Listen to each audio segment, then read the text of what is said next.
Raising Arkansas's Readers, the campaign for grade level reading is brought to you by a grant from the Winthrop Rockefeller Foundation.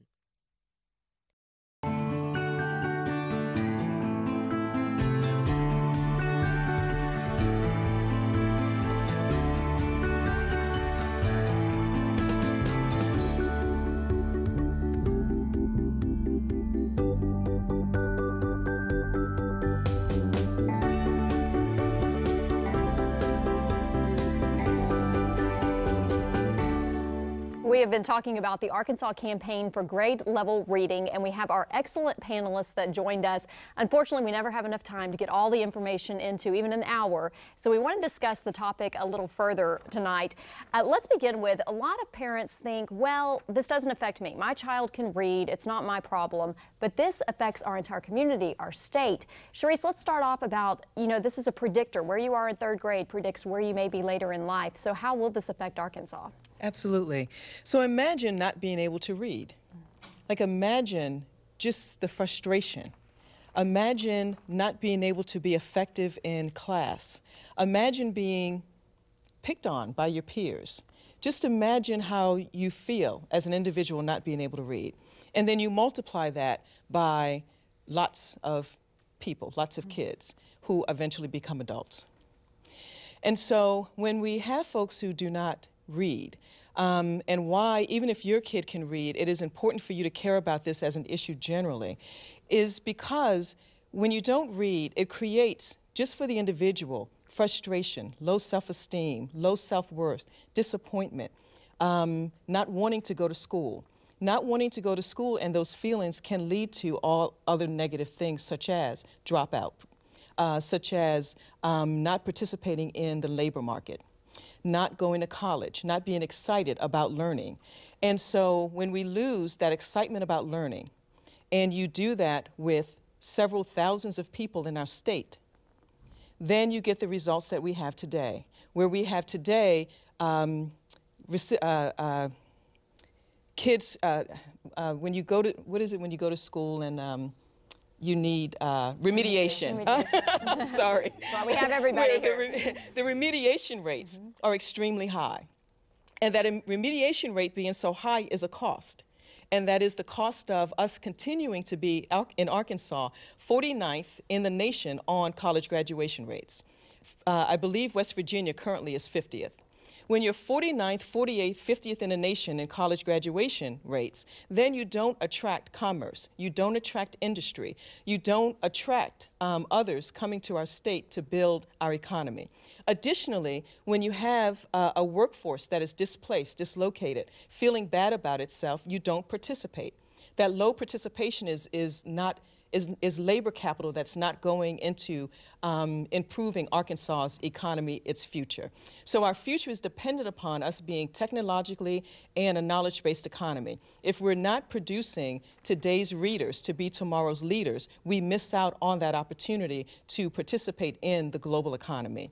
Additionally, there are issues of national defense. There are issues of building our families, because those who don't read, again, are underemployed or unemployed, continuing poverty in our state, which continues to be a social cost to us in the long run. So investing now in reading will help the economy, will help the state of Arkansas later. So incurring or investing today can stave off a social cost later. So this campaign, who all is involved, how is it working, and what are each individual organization's responsibilities? Should I? If you want to begin, and then we can pass Okay. the mic and everybody can answer. So the Foundation and Arkansas Advocates for Children, Youth, and Families are working in partnership with everyone on this stage, with the national campaign, with the After School, Out of School Network, working with the Department of Education. We're working with community leaders, education leaders, policymakers, and the like. So it is a campaign that includes, that is multidisciplined and includes many players.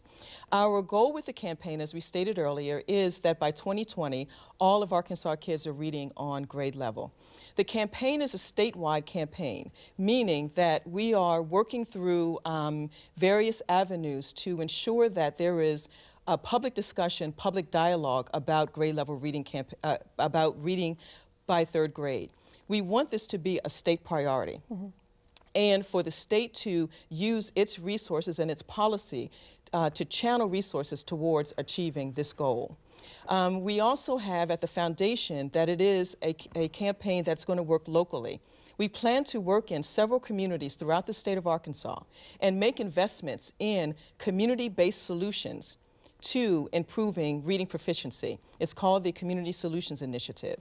And so we plan to work for anywhere between 5 to 7 years in a number of communities across our state, with them working in various ways. And we're not going to dictate what those ways are, but for those communities to tell us what they believe are the best approaches that best fit their needs and their communities, and how they can then begin increasing their reading levels. Well, if you want to pass the mic and briefly, each one of you explain how you or your organization is involved and what's out there that other people can help you.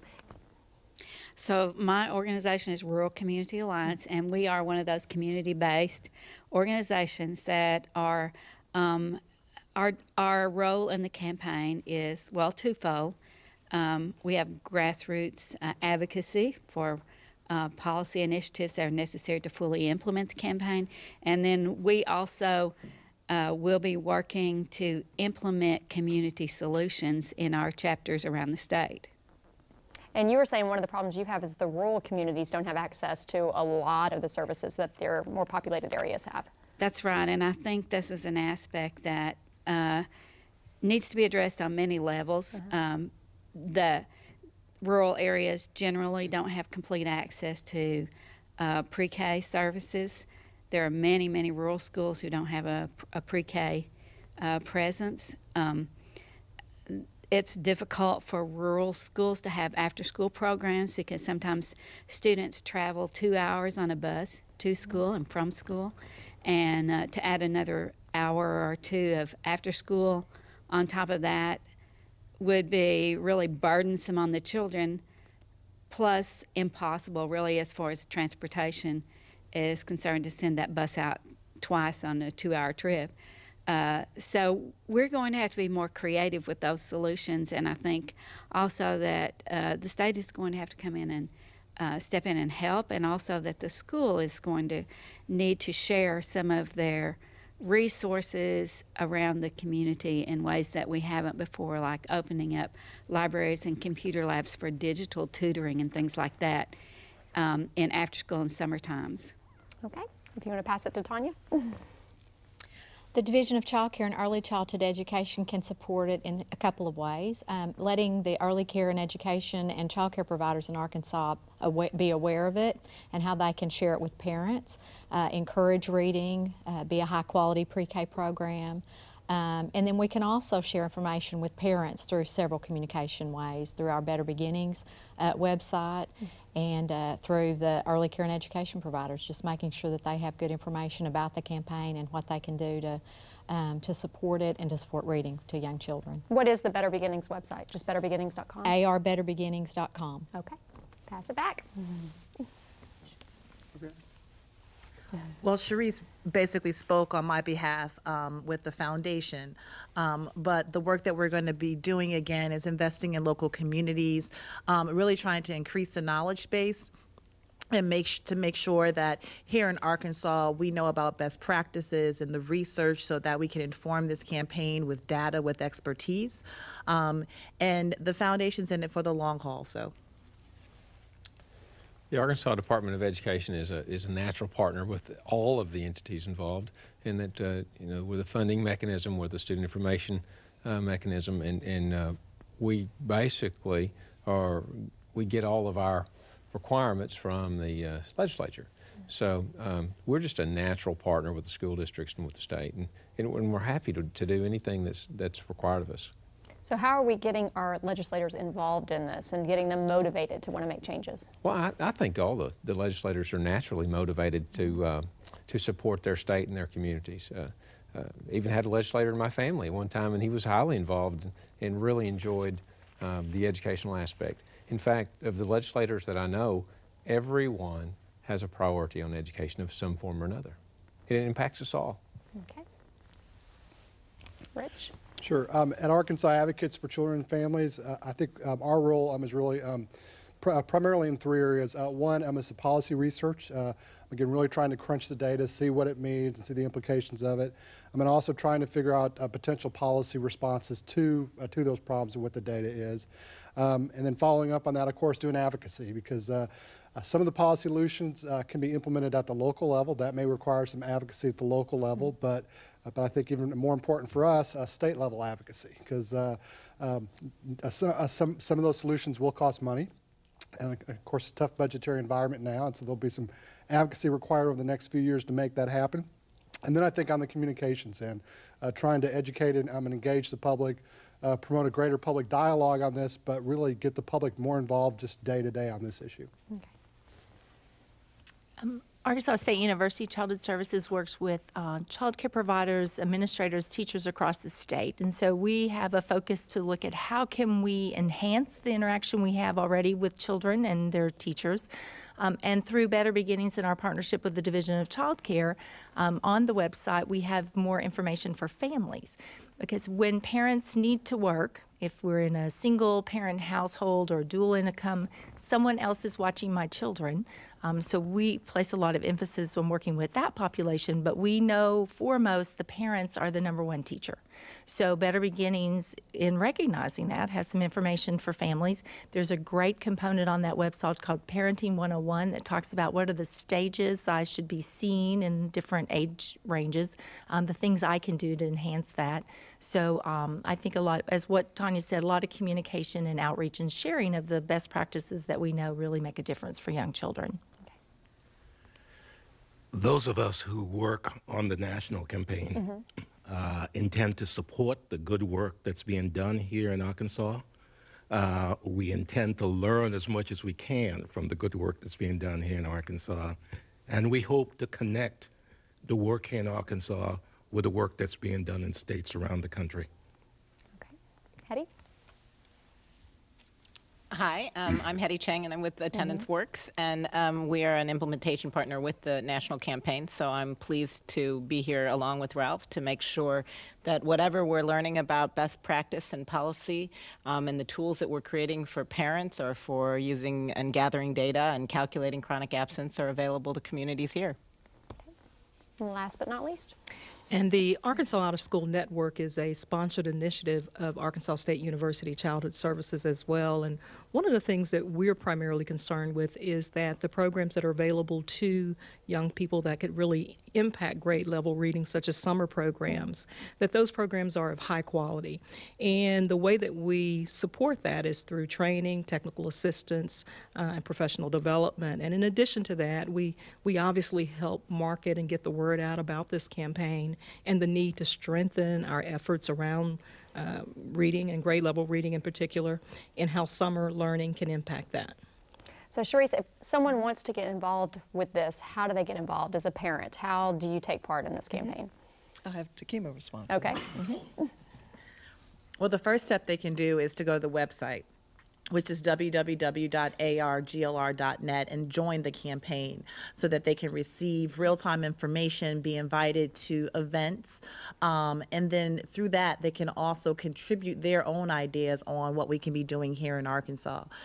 There's a role for everyone. There's a role for parents. There's a role for our community organizations, for business leaders, for faith communities. And when you go to our website and you join, you will receive information on exactly what you can do in your sphere of influence. Okay. This is a lofty goal. 2020, all third graders reading at grade level. Why such a high goal, and is it attainable? It is a high goal, and mainly because we need to set goals. When you set goals, you set intention. And when you set intention, then we can all work in our various spheres towards getting us towards our desire, our goal. So when we have that goal, we also know what resources need to be rallied to meet the goal. And we can instruct others what to do to help us to get there through advocacy, through policy, through best practices, and the like. So it is a goal. It is a goal that if we don't set it and try to work towards it, we won't work towards anything. So that's the importance of setting the goal. In terms of how we plan to achieve it, it is a community, we plan to achieve it on a number of fronts. As Takima mentioned earlier, working with communities. We want to learn from communities, individual communities, what does it take for your community to meet your community's goals around reading proficiency. That may look different across the state. One may focus more on chronic absenteeism and someone else may work on summer learning loss. Someone else's issue may be around health. And another community may define it as adult literacy. You know, another community may determine that adult literacy is important for them to get to their children's literacy. So there's no real prescriptive way in which we're going to go about it, but it is about working in communities, supporting communities through technical assistance, through grant assistance, and quite honestly, using state and local support that's already there in communities for reading. So that's how we're going to go about it locally. And then again, statewide, there are messaging such as this program, which we are so grateful to AET and working with us on, through public service campaigns, through social media. We're going to get the word out about the urgency and what parents can do to help us to get to this goal. As a parent or a citizen, you can just sign up on the website, but obviously we need leaders in these communities to take charge and get that information out in the community and find out where they can get these resources. Absolutely. How do we develop these kind of leaders? These leaders are developed by all of us here and by working in our communities. We absolutely have to engage the business community in this conversation, without a doubt. We need our business leaders to work with us not just on resources and the like, but we need them to be our advocates and champions around this issue as well. We absolutely need to work with faith-based organizations who, through their congregations, can work with us on volunteerism, can work with us on identifying and working with kids, you know, within their communities. We will, and we plan to work with very young people, because young people can tell the message to other young people other than old heads like us.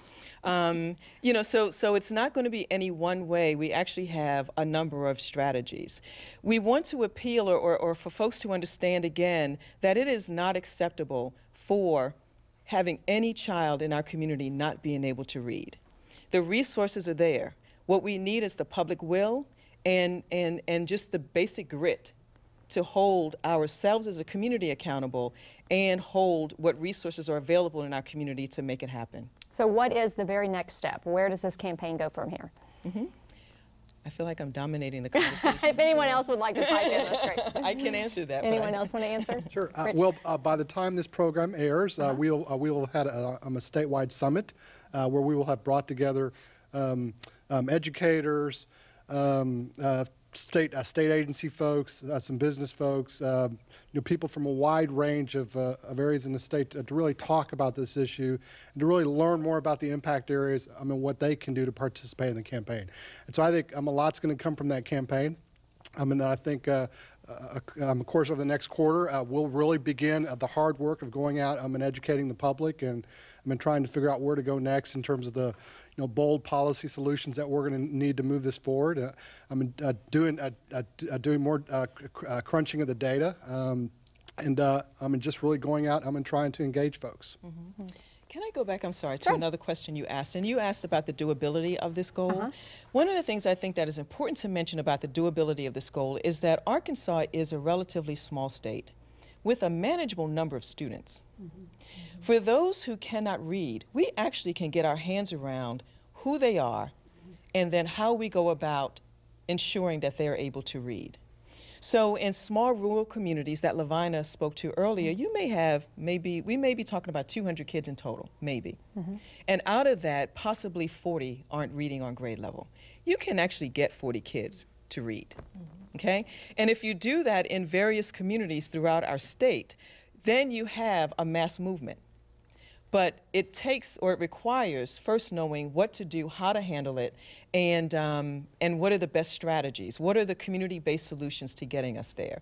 We're not saying that this isn't the responsibility of state or local government, but we are saying that there is a role and a responsibility that communities, that we have, to ensure that all of our kids are able to read. And we can do that. It is a doable goal. It's a lofty, a big goal, but it is a doable goal for our state. When do we expect to start seeing results from this campaign? You know, we have we have an advisory committee, and our advisory committee meets often, and we are working through what those reasonable, doable benchmarks are. And so stay tuned to our website and to hearing from us about what we are achieving. I also want to say that there are examples in our state, as the clips that you show throughout the program does so, but we have very high-performing communities. I don't want to name them because I don't want to start competition. But there is one I will. That may be a good thing, though. Yeah, and that's a good thing. But, you know, pay attention to what's going on in Eudora. You know, it is a community where you have a great deal of poverty. And again, a small number of kids. But they were able to move the needle on their reading proficiency, where they're as close to 100% on proficiency as they can get at this time. And it's because they were intentional. It was because they were methodical and because they were committed to making it happen. Well, we are almost out of time. Any closing remarks? Anybody want to add something, comment on something that we've discussed here today? I'd like to say that it's going to take everyone and everyone working together. And it's not just the school's job. It's not just the Department of Education's job. It's not just the parents' job. But for too long, we've kind of got in our own little separate areas and done our own little thing, and now we need to come together and work together, pool our resources, target our resources, and everybody take responsibility for every child in our community. Anyone else? Any closing remarks? Let's give the website one more time for people that want to get involved. www.ar-glr.net. Okay, we're going to check back with everybody in 2020, see how it goes. Yes. We know there'll be positive results. Well, thank you all for joining us. Very informative, lots of information given out. Hopefully information that you can take home and get involved in your community. Thanks for joining us.